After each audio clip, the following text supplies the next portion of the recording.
Welcome back here on Adobe Live.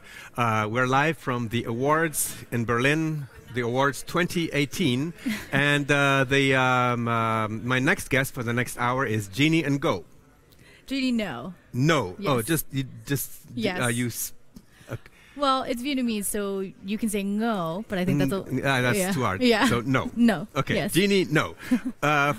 So we're gonna meet Jeany. We're gonna talk about her work, about her experiences, about her basically your creativity. Thanks. The talk maybe that you did during this awards ceremony. What is it? Awards conference. Yeah. Yes. I mean, it could be a ceremony too, I guess. Yeah. There will be a ceremony, no? I guess. Right? Are they giving out awards? I see awards over there. Yeah, I saw awards over there too. But maybe those are just display for. There could be awards. Yeah. Hello, everybody, back in the chat.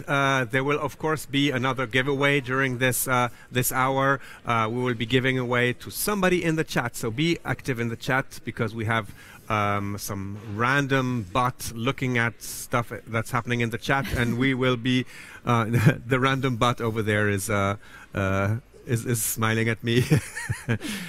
Actually, there is a person that's going to press a button, okay, but it's still a bot, right? Yeah, I guess. Yeah, I guess, right? Yeah. No, yeah.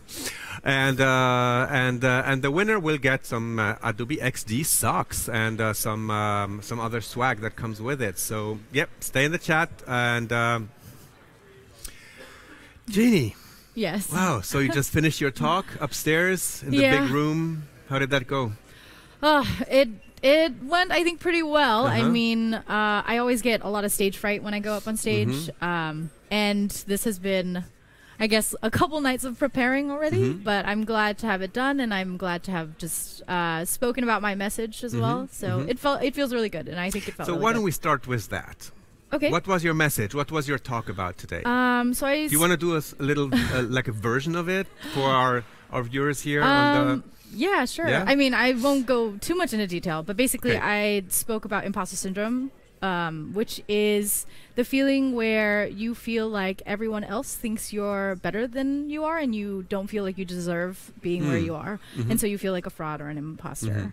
Yeah, and a lot of people feel this way, and my message was about... how is that called again? Imposter syndrome. Imposter syndrome, okay. Yeah. And what happens is we let that self-doubt kind of affect us, and like subconsciously we let it debilitate us, and we... it keeps us from doing things like taking risks or trying anything new. Yeah, and I wanted to speak about that. And one of the things that I also spoke about was that I think even on the intro here for this Adobe XD session, it says that I work for Airbnb, but I quit about 4 months ago. And so I spoke about that. And changes ahead. Yes, new life for Yeah, Jeany. new life. It's been good. But up until the point that I quit, I had a lot of doubt in myself, and I felt like an imposter. Yeah. I call that as also like I'm a designer myself, and I had my company. I did and I didn't call it the imposter syndrome. I used to call it delusional paranoia. Yeah. Like you know, like this feeling that gets you, and you think, oh no, and like people hate me, people hate my work. I don't, you know, but it's not true. Yeah, and people, it's in your head, and that's the thing, and I think people let that kind of feeling affect you, right? Like imagine if you thought that people hate your stuff and you were just like, I'm just not going to do it, but it's not true, right? Yeah, so that's what my talk was about. So interesting. Thanks, yeah. So that's... Oh, you want to walk through it? Yeah. Sure, I if can. You want, it's your slot, Jeany. Oh, I thought that was the spiel, the whole spiel that I just gave. But okay. But I can walk through some of it. So let's see. Can we see it? Cool. So I did all these illustrations like last night at like till 5 a.m. But most of it is just going through images or just for talking points. So let's see. So I said that I'm Jeany and I'm an imposter. Oh, there we go. Yeah. So just like where the imposter comes from, which is like we kind of have a criteria for ourselves that we kind of collect based on traits that we see from other people that do work that we admire really well. So it's like people within the industry that we really admire, or people that are very well celebrated for their success. And so we kind of collect these traits about them that we want to exemplify, right? And we kind of keep adding that. And over time, that becomes kind of an expectation for ourselves to become more like them, or to exemplify a lot of these standards. And I talk about how, like, what my ideal designer is as well. And I talk about how I don't have a design degree, and I didn't. A lot of my experience is self-taught, and so I've always felt self-conscious about it, and that kind of leads into a lot of my doubt in my career. And I talk about that and how that kind of leads to my leaving Airbnb when I discovered my own value. Yeah, it's just the gist of it. This is a really long presentation, and I don't think we need to go through all of it. Okay. Yeah. So there's these two aspects. So the things that you see in others that you want to replicate. Yeah. And then the who you are. Yes. Really. And yeah. So actually, I can jump to that, which is like, this is where the imposter comes from. But how do we kind of mitigate mitigate feeling like an imposter? So some points I'll walk through really quickly is like deciding on what success means for you. So looking at your own strengths and weaknesses and deciding what would make you successful, rather than always comparing yourself to other people and saying, oh, I'm not like them, right? Let's see. Yes, because your success isn't relative to anyone else's, and that you should always strive to be the best version of yourself that is true to you. One of the things that I learned at Airbnb is a statement of your true self versus your best self. Always strive to be the best version of yourself, but make sure that it's true to you. Otherwise, you're striving to be someone else, the best version of someone else. Yeah. And then just other points like not being afraid of failure. Failure is always like an option, and know that like the success that you can gain, or the learnings that you get from failing can be greater than just being successful in the first place. So I walk through a bunch of points to kind of break down why we feel like an imposter and how do we get through it. All right. Do you guys feel like imposters sometimes? Do you have this feeling inside of you? Tell us in the chat. What? And Anouk says, is it possible to get your document? Very interesting. I don't know. Oh, yeah. I mean, this, I've decided that this will be my last talk for a while, just because you need to. Yeah, I think it's a lot of work, and every time I do this talk on imposter syndrome, I like have to go up on stage and be vulnerable and tell people when I doubt myself and how that comes about and how I end up feeling that way. And it takes a long time to write this and also like make beautiful slides. I did this all in like three nights, Look, unfortunately. Yeah. Dan, Hannelore, Dan, been there. Shows up almost every time. Okay. Yeah. Imposter syndrome doesn't really go away. No. We just kind of better understand it and know when to deal with it. And yeah. Are there any creatives out there that have no self-doubt at all? Like, who knows? Maybe there is somebody out there that says, well, what? No. Yeah. The opposite of imposter syndrome is called Dunning-Kruger, which is when you have high confidence but little skill. Okay. Yeah. But and there is like a really great chart that I think my friend Keenan Cummings from Airbnb has illustrated out, which is like the height of like student versus mastership, and you have Dunning-Kruger up to a point, like through studentship, right? And then it goes back down where your confidence goes back down as you like continue to mastery, and then your confidence goes back up. Yeah, that's interesting because I really remember when I was at the art center. The teachers at school pushed us so much, like, no, you're going to be the best, you're going to be the best, you're going to be the best, that we believed we're going to be the best. We are the best. I mean, which in reality, like, we were really good students, and and the results were extremely good. Yeah. But then you get out of school and face reality, and suddenly you realize that it's harder. Yeah. It's true. I think that's the first impact that I had with this delusional paranoia that strikes as soon as as you start doubting yourself. Yeah, I see. Is there any other things that we can point out in your presentation? Let me think. Hold on. Let me see if there's any other good points. This, I feel like it gets into a whole thing. Like, okay. I would have to talk to... We have so much time, Jeany. I know, but I feel like I don't want to get into the whole thing. Okay. Now that I've finished with the talk, it feels like much better to kind of relax. And I've somehow forgotten everything that I've talked about at this point now. Yeah. So why don't we learn a little bit more about you? Do we want to maybe go to your website and check that out? Sure. Yeah, but I'm not plugged in right now. Oh, right. I see. Yeah. If we can access it. Adobe. Oh.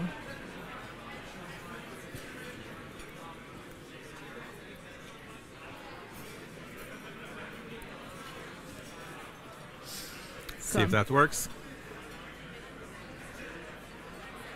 Okay.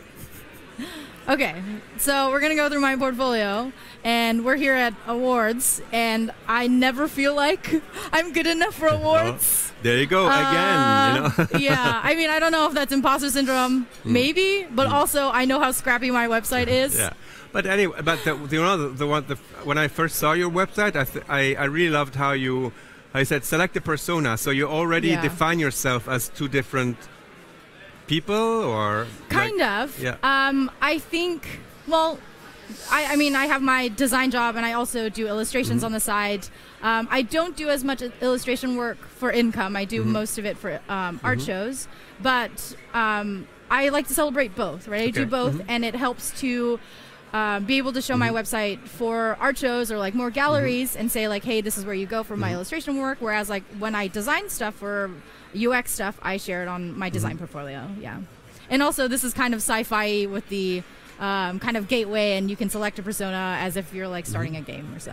Yeah. All right. Let's see some of your work. Designer or illustrator?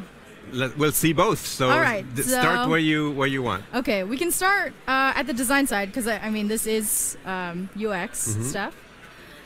So I only have a few pieces of work on here that I share, and I mean it's semi-recent. It's my stuff at Airbnb, but it's largely case studies of what I've done and just like a lot of background to kind of show my thought process. Yeah. So the first one, so I worked mostly on Airbnb's host experience, which is not something that a lot of people see. A lot of people are so the people who are actually renting out. Yes. Okay. So I know a lot of people are more used to the consumer side experience. So this is the other side where you are listing a home. So I worked on Manager Space, which is one of the first large products that I led. So we redesigned the whole thing based on what we knew from hosts and what we learned from hosts and what they wanted to kind of manage their listing. Yeah.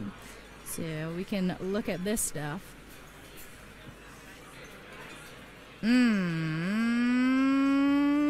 Why did you choose to go into UX design? Why? Yeah. Interesting question. So I started designing, I think when I was like 12. I did it on, I started designing like Neopet's web pages. I don't know if you know what that is. Yeah. No. Sorry, not web pages, but Neopet like banners and stuff. But I also skinned a lot of journals and Zangas, like live journals and Zangas, and that's where I started design. But I like love the visual aspect of it. I was always like a graphic designer, and I don't think UX design was ever coined at that point in time, right? Not until very recently. And so when I started designing, I did a lot of graphic design stuff. I got into a lot of website building, like just Juliana says, I love Neopets. Oh yeah, good old Neopets. I think it's still alive, which is funny. My son's 14 and he does exactly that for Minecraft stuff. You know, like yeah, that makes sense. Yeah. Like I mean, banners and things for his YouTube friends. Yeah, I guess that is new. Those are new ways to kind of get into it these days, right? That's pretty interesting. I haven't thought about skinning your YouTube, or I guess that is kind of the for them. same. It's so important to have the banner correct and like nice. Yeah, and social media. I mean, it's really interesting how you can weave design into so many things. But I started design through just graphic designing for those things, and then eventually it became became web design, and I would freelance to put myself through school. I didn't go to design school, but I always loved design, and I knew I wanted to get into it, so I just kind of practiced it on the side, and eventually I did design work for PlayStation and LinkedIn, both for internships. And at LinkedIn was where I learned UX design. So how did you get like a job at LinkedIn, or like with a portfolio? Did you have stuff to show? Or just sheer luck? Because luck is also a very important factor in any creative life, really. Completely true. So when I interviewed at LinkedIn, I did have a portfolio, a freelance portfolio. From all of the websites that I had done, and the funny thing about college was that I went to those career fairs, not necessarily for jobs, but I would pitch websites to a lot of these businesses, and I would work on business websites for a lot of these companies, and so I had a portfolio by that time. Oh, okay. Yeah, so I did have some stuff, but it was luck. Like I had a design challenge at LinkedIn that I lost. And it was just like a really frantic day, and I remember it being like the most awful interview I have ever had. And it somehow was luck. It also, I don't know if like the last person to interview me at the time was the director of product, and he is now my mentor. But he was the last person to interview me, and he was the person that asked me point blank how my day was going, and he was honest with me that his team wasn't sure if I was user experience designer ready, right? Like they weren't sure of me for full time, and I mean I was crushed, but I appreciated his honesty, and I asked him for advice, and he told me to always tailor anything, my presentations, my designs, myself, my interviews to that experience, like tailor it to the users, right? Because that in itself is an experience. And he told me that he would consult with his team to see if I may be able to get to an internship, if I was good enough, or if I had the capacity to learn, or like whatever opportunity he saw, he would let me know. And I mean, eventually I got the internship, which was great. Tabo says, you didn't lose, look at you now, you won. Thanks. I appreciate that. We learn from our mistakes. And Elia says, does a designer need a portfolio? In some form. Yes. Yes. Yeah, I would think so. But even when I design stuff, like even my illustration stuff, so I think that's a little easier to say for like entry level stuff. So I didn't go to art school either, and when I pursued illustration, I had been doing vector dailies, which was like a Twitter page that ran for like a month or two that gave a prompt every day, and it was enough of a prompt to motivate me to illustrate something new every day. And from that, I kind of gained momentum to design something. And I mean, as luck would have it, I like somebody came across my stuff and invited me to a gallery show. So I've been doing a lot of gallery work since, and doing a lot of illustration work since. But we'll look at the illustration in a second, because I'm also super interested to see that. But let's continue seeing a little bit about your UX design persona. Yeah, sure. So going back to the work that I have here, this is the manager space project for Airbnb. So just looking at the project, oh my god, I'm going through my website again and it looks awful. Don't worry. I mean, I'm always, like, you are your harshest critic, and the thing about portfolios is that we always want to make it the perfect it can be, and sometimes like that in itself can be an excuse for not releasing stuff. And you know what? Portfolios, like for myself, portfolios, resumes, personal branding, I outsourced all of that. Oh, really? Yes. Because I would never stop. Okay? Yeah. It's a project I give out, and then I approve it, or, you know, I either agree or you know, but if I were to do it, I would lose so much time that it's extenuating, you know, like you never finish to write your resume, you never never finish your brand identity, you never, you know, like, and even a portfolio, you know, except maybe portfolios that are like half automatic when you put stuff on Behance and it goes into your portfolio. But like curating your own is time constraining, and like you just did. overcritical. Yeah, exactly. And I mean, one of the biggest things about portfolios is that I always try to strive to just put it out there as much as my work that I can, and then you go back and iterate as if it were like Bruno has a flying question here. Can you ask Jeany if she codes or is it only design? I do code. I'm not proud of my code. I learned, like I said, I learned a lot of coding and design by, like, I self-taught. So it's all self-taught, which means I also have to keep up with coding to make sure that I have everything up to date. And so I do, but it's not great. Yeah. And Andrew says self-doubt can be a powerful creative driver. Yeah. And with practice, it can be turned into motivation to learn. Absolutely.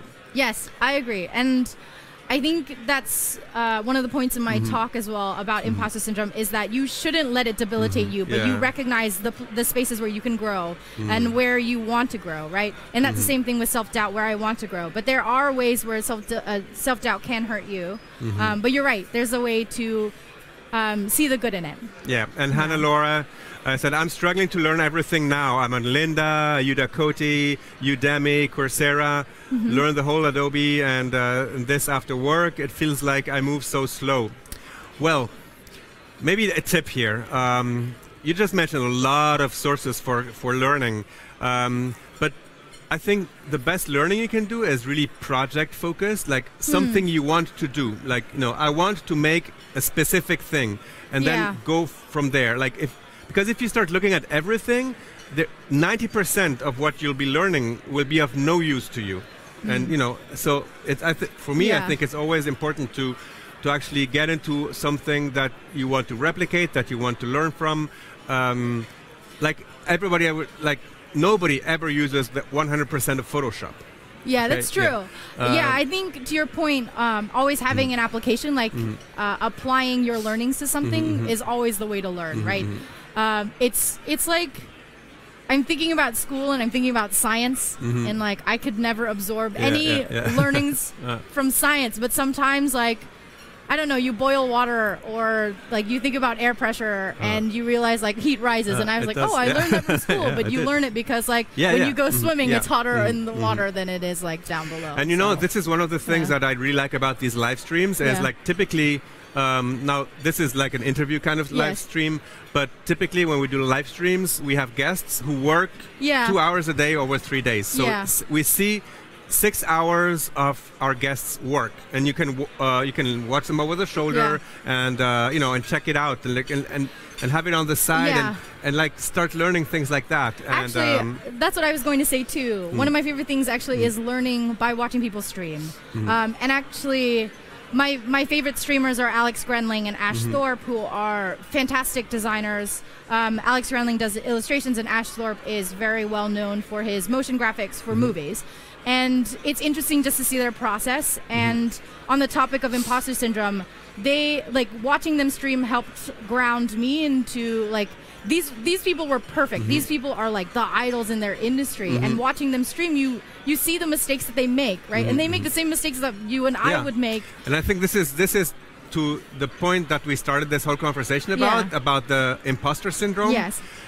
I think having all these new tools at your hand, like live streaming, like being able to see how others work, like is starting to cure that, because you suddenly realize, wow, they're not smarter than me. They don't know, they do the same mistakes I do.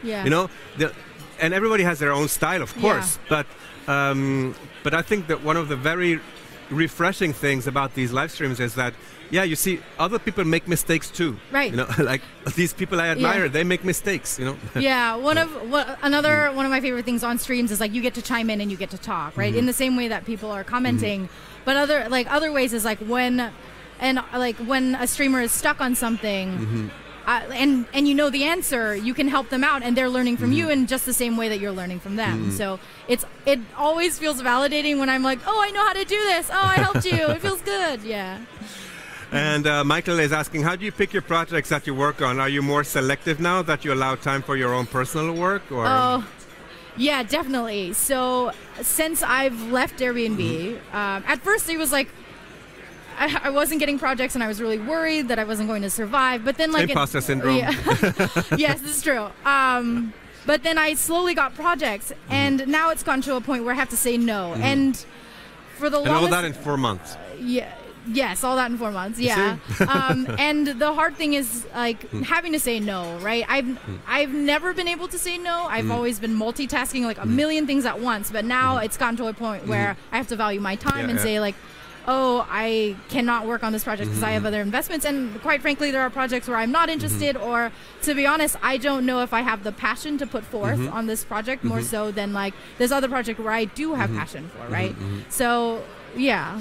One interesting thing from one of my guests from before, Studio Adoratorio, the guys from Brescia, Elisa and Filippo and Enea, they were saying that in their company, there are 12 people working there, but they never work as a company on more than 2 projects at the same time. Yeah.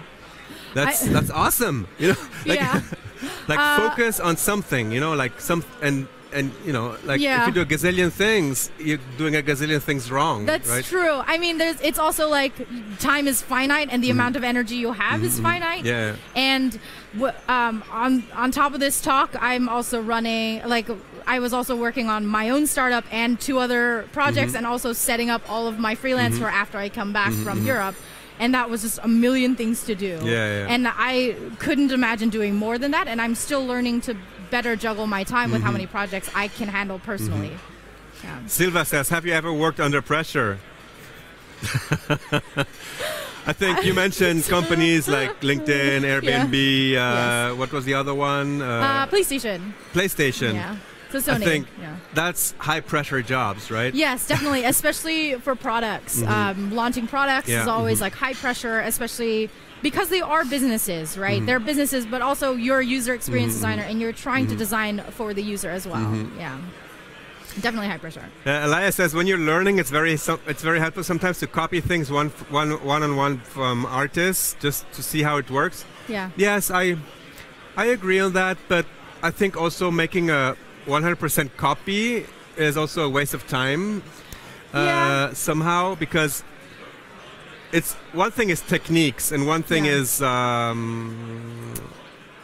let me take that back, you know, maybe why not, you know, like but it's not really yours, you know what I mean? So I have opinions on that, and there is direct copying where you claim plagiarism, right? Where like you are directly copying someone and you claim it as your own, and that's plagiarism, and I think that's entirely different from like remixes, right? Or taking inspiration. I think about this a lot because I'm inspired by so many people, and they do directly influence how I design, how I illustrate, how I think, my talks, just a lot of things. And we are the product of those who inspire us, right? And so we take these pieces and we kind of combine that into our own nature. And in my work, you'll see a lot of influence from other illustrators as well, like Ollie Moss is a huge influence. Malika Fav, I like a lot of influence as well.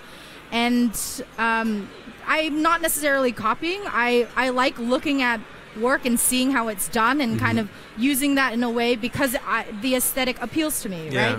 But I'm not like remaking exactly what they're doing and saying this is mine. I'm just going to stop you just for a second because we're going to do our giveaway here.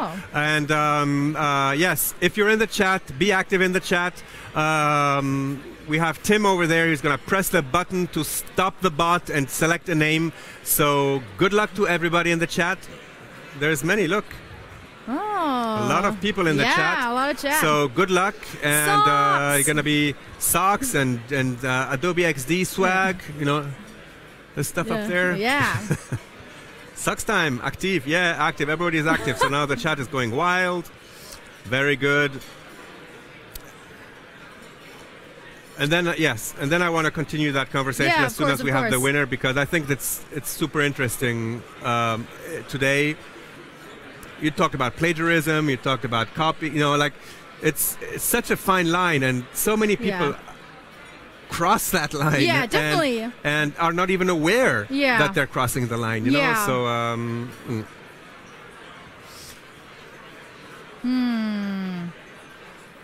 So how do you win this giveaway? Is it just a raffle? It randomly picks somebody who has been active in the chat in the last minutes. In the last minute, so you guys have to say stuff. Yeah. Yeah. So what are they saying? Random. Haha. Yeah, random stuff Sucks. about my hair. Because until a few Gotcha. weeks back, I had very long hair. And Oh, really? a long beard. Yeah. Ah. So. Do they even Yeah. recognize you? No, I'm just kidding. Yeah. Sometimes no. Who's that guy? Who's that new dude Yeah. working with Michael? You know.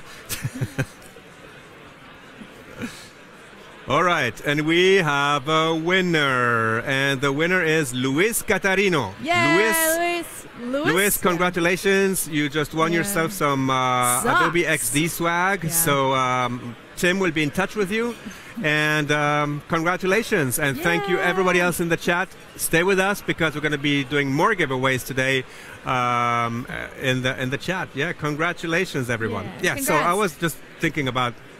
Have you ever experienced now that you do post your illustrations online that people are plagiarizing me? or stealing them and making T-shirts from them, or Yeah. you know, Oh, has I that mean, happened already? no one's copied me because I feel like I'm not that good of it. Here's my there- imposter again. Imposter Yes, all the syndrome. time.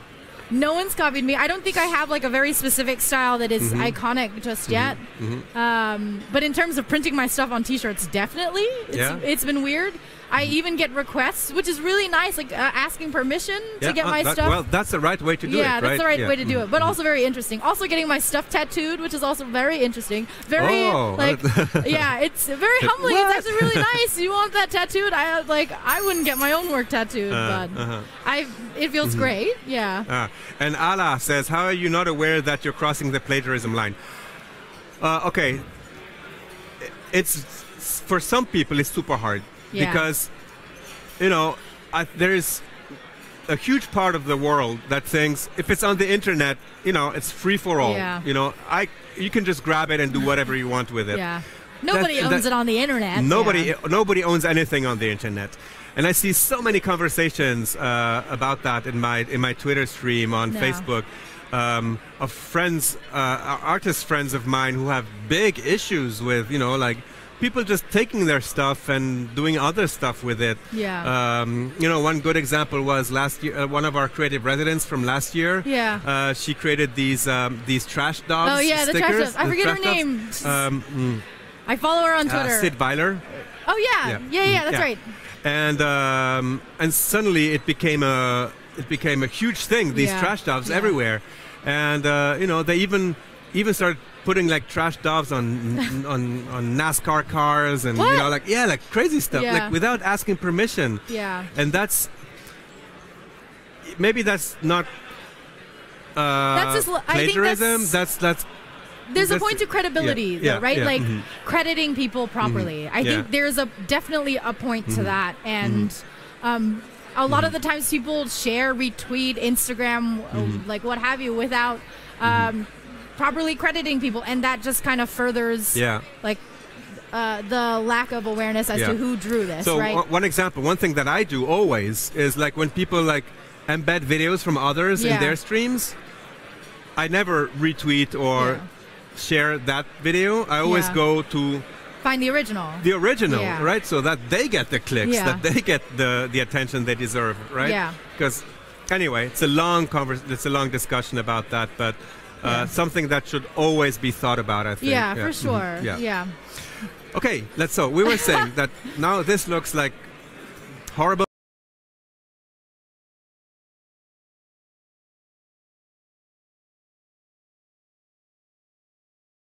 Which is gonna grab some water. You continue speaking. So I worked on Manager Space, which is redesigning how you list your space or how do you manage your space on Airbnb. So I mean, a lot of the times when we do design work, we look at the problems, and in this case, there was no project. There was no project that existed, but there was a huge problem with how hosts were managing their listing. It was just like really outdated, and app that managed listing was getting just really outdated. So this is kind of how it looked like before, just like everyone was just kind of adding stuff all over the place, and nobody really owned this page. So my team and I took it upon ourselves to push for a redesign of this whole entire experience, and I was the one who pitched the designs and the design updates. And so the first thing we did was like an audit of all of the existing structures across mobile, across web, mobile, across web, and like other experiences that were the same. And then we defined goals as well, and then sketched out a lot of things. And then let's see, a lot like prototypes as well. And then we did high fidelity explorations, and this is when like we pitched this idea between the low fidelity like illustration, I'm sorry, the sketches and the high fidelity stuff to kind of sell the idea of selling this redesign. Yeah, I mean this is equally important because without listings there would be no customers, right? Exactly. And making the experience as seamless as possible is a great task. But one thing I also want to say about this specific project here, that's on it's almost like it's not on Behance, is it? No, it's not on Behance. It's not on Behance, but I can only manage one portfolio at a time. Yes, no problem. I was just saying that on Behance you can really structure your portfolio in exactly the same way. And what I really like about this is that it's like storytelling. It's like explaining exactly what went into the project, the wire charts, the sketches, everything. Right. And when you think about your portfolios, because this question came up so many times in the chat, always think about it's telling your story, and don't just put pictures. Like if I'm gonna go back. I'm gonna browse your. Yeah. I hate it when people touch my computer, but. As long as you just don't touch the screen. I'm just kidding. Okay. No. My son is like that. When I touch the screen, he freaks out. But anyway. Yeah. Like, okay, so maybe some people would put the screen. Oh. The screen. But, okay, put that as as in their portfolio. But this without context is completely uninteresting. It might be super beautiful, it might be, but if I don't understand what it is, how it came to be that, etc., it's super important, I think. And the process of design is more than just the visuals at the very end of the day, right? There's the problem that you're trying to solve, and especially working on product teams, you have to have the goal solving. And if you are working on a portfolio to interview, like having been on the other side of the table, what people respect the most, or what people look for, especially like hiring for UX positions, is the case study, is the context behind the problem. And it doesn't matter if the product was successful or not, right? It's how you got to that result, right? A lot of the projects that I worked on are not successful, and there's a lot of learnings that we have while working on the project, and that in itself is a learning that you can explain. There was a question from before, and how do you deal with the different sensibilities in the same company? Many of the examples seem to show groups of people that think alike. What? Accessibility, you said? No, well, Tim Murbest put that. Sensibilities. Sensibilities, yes. I don't get the question, Tim. Maybe you can rephrase that. Yeah, not sure what that means. Maybe he just trolled me and said, Rufus, that's an interesting question. And I just read it and it's, what? Yeah, I'm not sure. I'm happy to answer questions, but not sure about that one. Yeah. Okay. Akib said, I hate people who touch my screen. Yeah. Oh, yeah. Only my fingerprints across the screen. And Fag Bangro says, does it matter how long it takes you to complete a project? Yes, especially at, on that question of do you work in high pressured environments? Especially at product companies, yes, it does matter. Although being at having been at Airbnb, they're design driven and product driven, and so we kind of understand the user needs and are able to push back on deadlines. Sometimes, not all the time. We can push back on those timelines to be able to design for a better experience. So we do every project has a timeline and an expected date, but I think there's leeway depending on your rationale as to why. Time is the essence, but so that's one of the one of those UX projects. Do you have another one you want to quickly show that you're particularly fond of, or? Let me see. Not on here. I can show some new stuff. So I'm working. Is it okay? Good. It's not on the screen yet. All right, because some of this stuff is secret and I can't show all of it yet. Okay. So we're not on the screen right now. Cool. So one of the things that I'm working on is for, I can walk through some of this.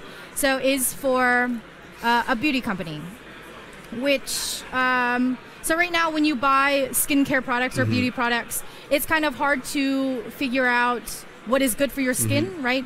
We go through a lot of YouTube videos. I just have a translation of the question that Tim he meant, like, what about the different sensibilities of different people in a group of people? You know, if one person might like your design and the other won't, okay, so how do you deal with sensibilities inside of a group of creative people?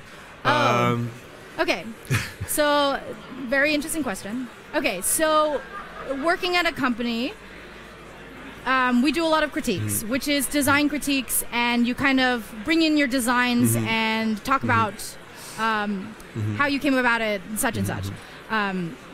But the most important thing, especially when you give feedback and when you go to these sessions, is that the person who's presenting usually has a lot more context than I think you do. And even so, when I present stuff, I keep an open mind as to, like, the people giving me feedback also has different perspective, right? When you stare at a problem for too long, sometimes you get tunnel vision and sometimes you forget about different perspectives. And I mean, that's the important thing about working on a team. And one of the things that I miss most about working on a team is that you have multiple perspectives, and you can't just think about it in every direction all the time. But okay, but haven't you created yourself like a virtual team around you? I do. It's called My Friends, and if they like my stuff, or like creative people, you know, from all around the world that collaborate. Do you collaborate? Yes, with people? I do. I mean, I like posting stuff on Twitter, just getting opinions, just kind of seeing what other people think of my work, right, and the direction that I'm going. And a lot of the times I do share my work, like in chats or whatever, with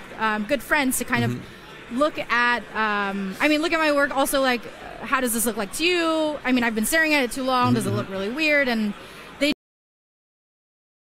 composition doesn't work, so like a lot of things. And I take that feedback into context, and I keep an open mind. Like, a lot of these people also don't expect me to act upon a lot of these things. I make my decisions based on my own rationale and understanding of the problem. Right? No, there comes a point when, you know, when decisions have been made, maybe you've not been part of, and like people present their stuff, and I mean, they all have their valid opinions, you know, like, and you know, over criticizing things is not good. Right. However, if there is a potential problem, like something that, you know, that could turn wrong, you know, that's when one should speak up. Absolutely. Yeah, and at that point, you don't hurt anybody's feeling, I don't think. Right. If you and Birgit says, hello, so good to have somebody who create the usability for Airbnb. I'm a host, and for me, every time when you change the site is horrible. The usability from Airbnb is worse. Has this been rolled out? I don't work there anymore. There you go. Okay. Yeah. We have, or no, like, but basically it was a compliment. It's so good to have somebody who thinks about usability at Airbnb. Thanks. So it was a compliment because she has trouble. I gotcha. I have colleagues here, and I'll definitely pass on your message.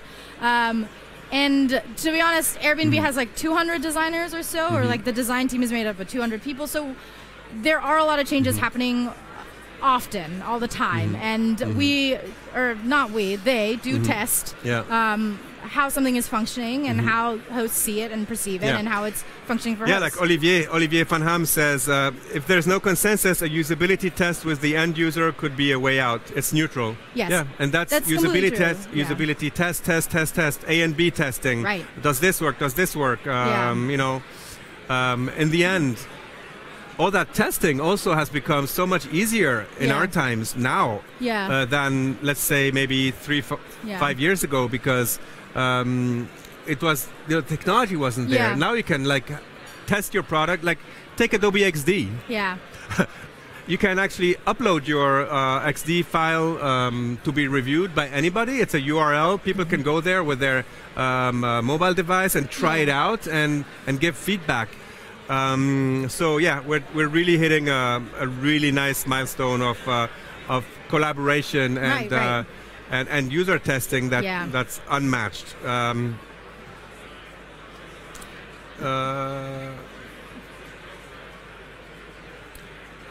Question, I'm pure UX, no UI. How should my portfolio look when everybody wants to see eye candy stuff? Should I wait for project to go live and add the UI?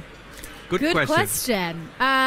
So a lot of my work at Airbnb was not eye candy stuff. As much as everyone thinks about Airbnb being eye candy, beautiful design, I worked a lot on UX stuff, and that's like the host experience. We've seen some of those graphs and things, Yeah, and there is a team that defines all of the visual patterns. So even when you do kind of do the visual stuff, it's really plug and play with design systems. So when you do your portfolio for UX stuff, that's why the context is so important and your thought process is so important. And I mean, it also depends on if you want to push yourself at design, then you do kind of show more visual design. But I think showing both is always healthy. But like put emphasis on which one you want to, I guess, be hired for, right? Yeah, exactly. Yeah, that's the important thing in any portfolio is focus on the things you want to do. Because one big mistake in portfolio is that people tend to put everything in it, even things they didn't enjoy doing, and then maybe that comes back flying in your face because somebody will say, oh, I really like that, and that's the thing you hated doing and you have to do it again. Yeah, to the point of what my mentor said about always tailoring your experience to the user, right? The user that you want to tailor to. So design your portfolio in that way, right? If you want to tailor to more like UX employers, then definitely focus it on the UX side. If you want to do more visual projects, then definitely tailor it to more visual stuff. Yeah, like where is it? Oh wow! Did we just jump here? Oh yes, Mikhail says shows the flows and tell the story. That's right. If you concentrate on UX, has a lot to do about also writing, explaining stuff. Right. So it doesn't necessarily have to be beautiful sketches or just even separate the two things. Some people like to do both.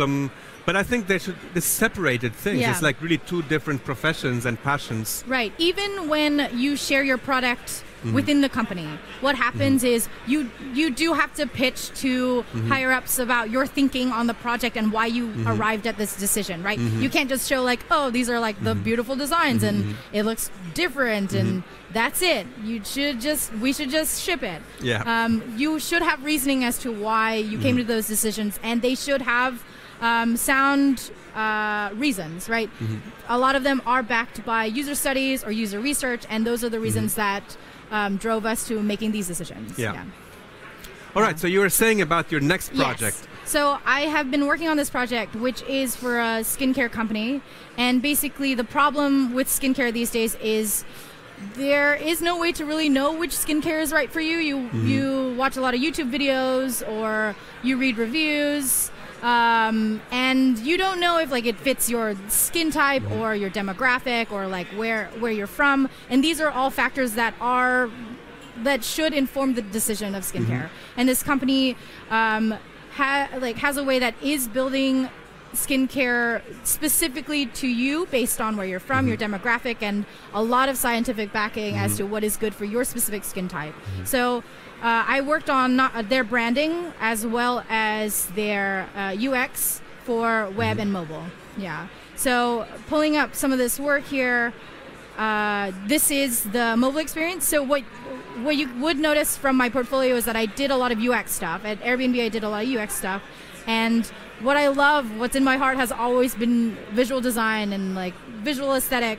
And what excited me about this project, and to the point of like, do I get to pick and choose my projects now? Yes, like I was excited to take on this project because I got to define the brand and do a lot of the visual styles and kind of step out of my existing very Show the screen, please. Designs. Yeah.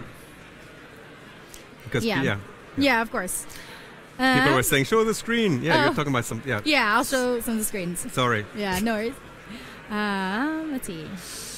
Yeah, let's go through it quickly. Let's just a quick experience, just get an idea. Because before we leave, I want to see some of your illustration as well. Oh yeah, of course. All right. Yeah, so this is just like a couple of the screens and the design styles.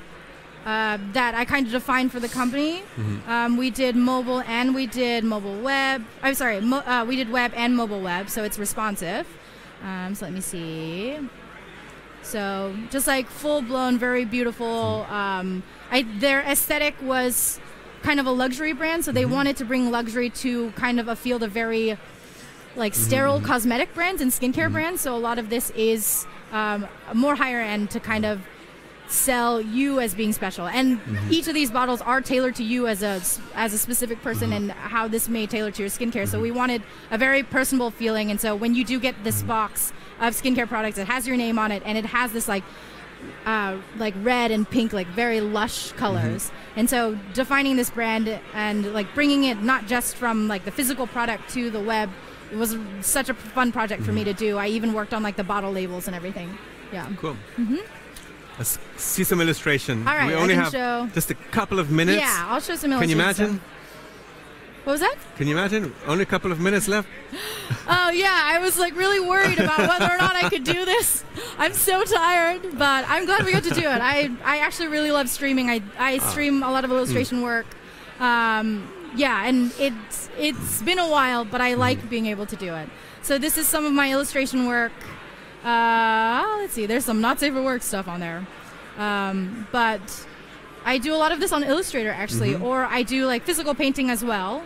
I do a lot of these for shows. A lot of them are pop culture shows for galleries like Hero Complex Gallery, and some local ones in SF, which is like Spoke Art and Sketchpad.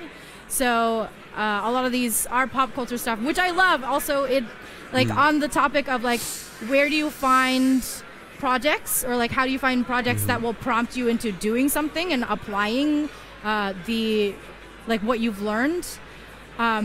I love doing pop culture exercises or websites for like pop culture things, and actually that's where I got a lot of my experience as a young designer. I did a lot of fan sites for pop culture things that I loved. So a lot of this stuff is pop culture stuff, but it was always fun to do.